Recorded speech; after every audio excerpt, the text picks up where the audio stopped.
You know, the hard part about calculating recovery is people aren't required to tell us, okay? And one of the reasons why we've been so aggressive about expanding our testing is because we want to know two things. Number one, how many people are we testing who are positive so that we can actually act on that and do the follow-up work with respect to making sure that those who've had close contact with them know that they've tested positive.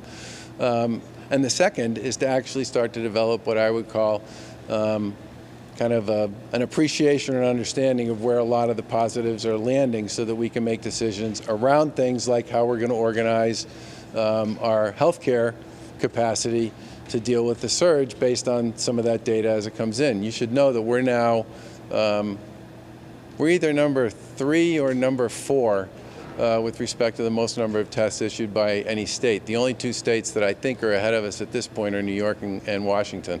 But I think in many ways, the testing piece is a key part of how you ultimately get an understanding and appreciation about where your resources need to be deployed and what you need to do to deal with this. Remember, you know, somewhere between 20 and 25% of the people who are deemed infected by COVID based on the CDC's analysis of this are asymptomatic.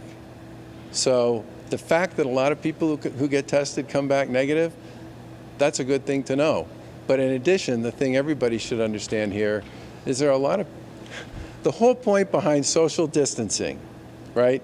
The whole point behind all this work that we're doing, all the disruption we're creating for people, all the major changes in the way we live, is about keeping people far enough away from each other for a long enough period of time that people don't pass this from one person to the next.